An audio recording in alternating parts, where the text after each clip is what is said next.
Selamat pagi teman-teman di BKBM Pandu Generasi Indonesia.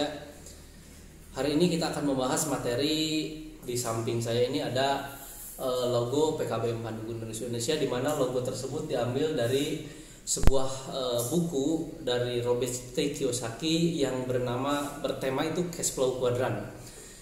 Cash Flow Quadrant ini apa? Kalau disimpel ini ada 4 cara bagaimana orang dalam mencari penghasilan. Jadi peserta didik minimal memiliki pemahaman, minimal memiliki pengetahuan tentang bagaimana pola orang di dunia dalam mencari penghasilan. Ini dikenal dengan istilah cash flow quadrant. Jadi 4 cara orang untuk mendapatkan uang, 4 cara orang untuk mendapatkan penghasilan. Dan diharapkan seluruh siswa PKBM Pandu Generasi Indonesia memahami tentang sistem bagaimana 4 cara orang mendapatkan penghasilan supaya Anda nanti tidak salah arah. Jadi kalau Anda ingin kaya, ingin cepat sukses, ingin cepat berhasil, kalau misalkan salah jalannya, salah langkahnya, otomatis akan gagal. Di dalam cash flow quadrant ini dikenal ada 2 kuadran. Jadi ada kuadran kiri dan kuadran kanan. Kuadran kiri adalah kuadran yang diistilahkan dengan penghasilan aktif, dan kuadran kanan adalah penghasilan pasif. Penghasilan aktif itu apa? Penghasilan aktif adalah penghasilan yang Bapak Ibu peroleh apabila Bapak Ibu bekerja. Nah, sedangkan bagaimana kalau tidak bekerja? Secara otomatis ketika tidak bekerja, ya penghasilan itu terhenti. Jadi penuh resiko. Ya, jadi penghasilan ini didapat ketika Bapak Ibu bekerja. Kalau tidak bekerja, ini tidak dapat. Ya. Yang kedua adalah yang ada di kuadran kanan. Kuadran kanan adalah penghasilan pasif, yang mana penghasilan pasif ini adalah penghasilan yang akan Bapak Ibu peroleh meskipun Bapak Ibu tidak bekerja.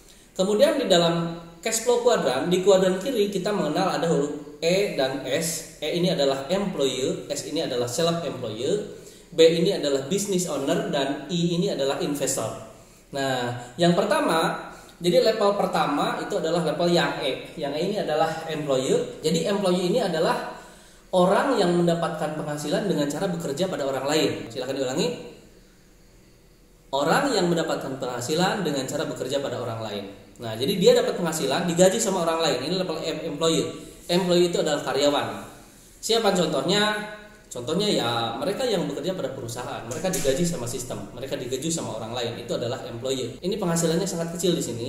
Contohnya misalkan gajinya 1 bulan 3 juta. Nah, 3 juta ini kalau bulan besok pengen gaji 4 juta itu kayaknya sulit karena harus ada sistem, ya.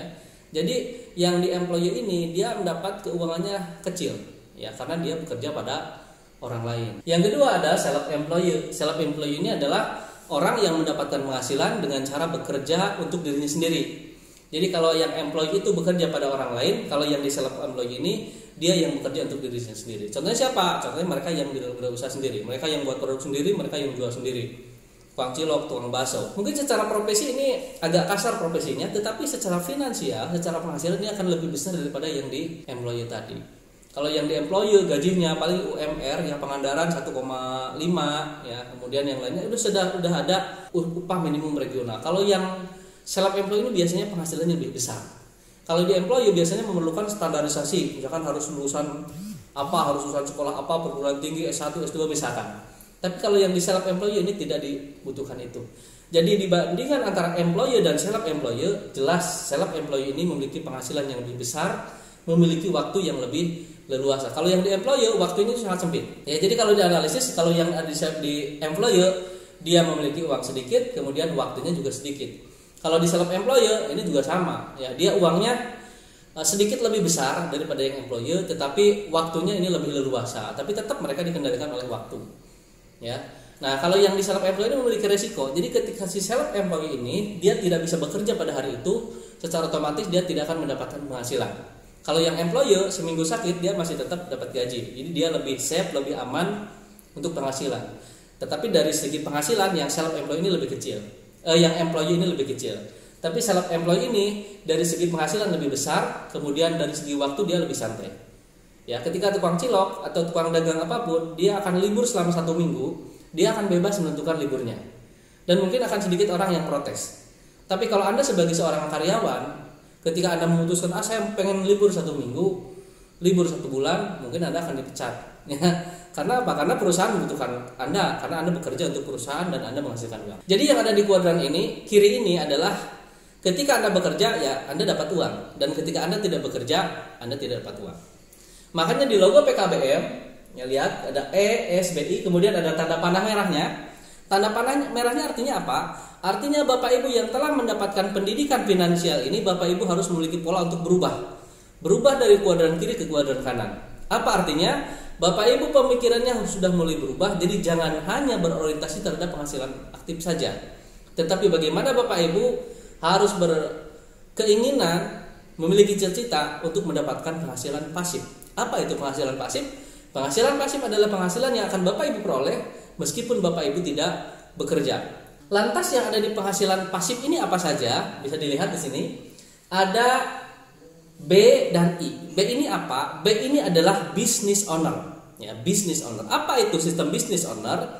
Business owner adalah orang yang mendapatkan penghasilan dengan cara mempekerjakan orang lain. Ya. Jadi yang business owner ini dia mendapatkan penghasilan dengan cara mempekerjakan orang lain. Kalau yang employer, orang yang mendapatkan penghasilan dengan cara bekerja pada orang lain. Kalau yang business owner, orang yang mendapatkan penghasilan dengan cara mempekerjakan orang lain. Ini sebaliknya. Bagaimana kehidupan orang-orang yang di business owner? Ya jelas, meskipun dia tidak bekerja, secara otomatis karyawan dia akan bekerja untuk dia. Meskipun dia sedang tidur, maka uang dia itu akan mengalir terus kepada kantong dia. Karena apa? Karena ada karyawan, ya, yang bekerja terus untuk dirinya, yang akan mencari uang terus untuk si bosnya itu. Coba dibayangkan Bapak Ibu ketika tidur, Bapak Ibu tetap menghasilkan uang.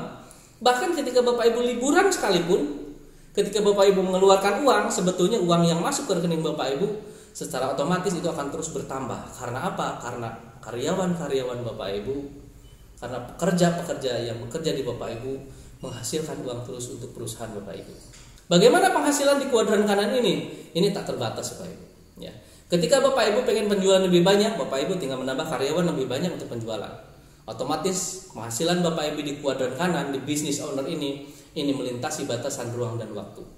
Bapak Ibu istirahat, Bapak Ibu tidur, bahkan Bapak Ibu sedang tidak ada aktivitas apapun, Bapak Ibu akan mendapatkan penghasilan. Jadi tugasnya Bapak Ibu, sekarang Bapak Ibu silahkan rintis, silahkan rancang usaha apa yang akan Bapak Ibu lakukan, di mana usaha tersebut akan memanjakan Bapak Ibu. Bapak Ibu tidak perlu bersusah-susah bekerja lagi ke depannya, berinvestasi dari sekarang. Kemudian yang keempat, Bapak Ibu bisa dilihat ini ada I. I ini adalah investor. Investor itu secara pola adalah orang yang mendapatkan penghasilan dengan cara mempekerjakan uang. Ya, kalau selama ini banyak orang yang bekerja untuk mencari uang, investor ini polanya beda. Jadi investor ini adalah orang yang mendapatkan uang dengan cara mempekerjakan uang. Jadi dia tidak diperbudak oleh uang. Ya, jadi bagaimana dia mendapatkan penghasilan dengan cara mempekerjakan uang. Jadi uang tersebut bekerja untuk dirinya. Itulah investor Bapak Ibu. Ya, investor ini salah satunya adalah bisnis waralaba atau bisnis franchise, di mana Bapak Ibu bisa membeli bisnis tersebut. Bisnis tersebut akan dijalankan sama manajemen atau perusahaan lain, dan Bapak Ibu akan mendapatkan royalti yang terus menerus. Bapak Ibu tidak akan perlu khawatir akan kerugian karena ada perusahaan atau ada orang lain yang bekerja untuk Bapak Ibu, yang bekerja sama untuk Bapak Ibu. Bapak Ibu mungkin itu intinya. Jadi di materi kali ini Bapak Ibu harus mempelajari. Jadi setiap Bapak Ibu melihat logo PKBM Pandu Generasi Indonesia, itu bukan sembarang logo, tetapi itu artinya adalah cash flow kuadran. Artinya cash flow kuadran ada 4 cara orang mendapatkan penghasilan. Ada yang bekerja sama orang lain, ada yang bekerja untuk dirinya sendiri, ada orang yang mendapatkan uang dengan cara mempekerjakan orang lain, dan ada juga orang yang mempekerjakan uang untuk mendapatkan uang. Silakan Bapak Ibu mulai dari sekarang rubah pola pikir Bapak Ibu. Pola pikir yang seperti apa? Pola pikir yang berubah dari kuadran kiri ke kuadran kanan, dari kuadran yang penghasilan aktif menuju ke kuadran yang penghasilan pasif. Kuadran penghasilan aktif adalah kuadran yang mendapatkan penghasilan apabila Bapak Ibu bekerja, dan di kuadran kanan di penghasilan pasif adalah kuadran di mana Bapak Ibu tidak perlu bekerja untuk mendapatkan uang. Jadi Bapak Ibu bisa duduk, diam, dan uang itu akan datang terus-menerus. Silakan rubah pola pikir mulai dari sekarang. Bapak Ibu bentuk perusahaan, Bapak Ibu bentuk aset. Kita akan bimbing terus materi-materinya. Mungkin itu Bapak Ibu untuk pertemuan kali ini. Mohon maaf apabila ada kesalahan, dan ditutup wabillahi taufiq wal hidayah. Wassalamualaikum warahmatullahi wabarakatuh. Salam sukses.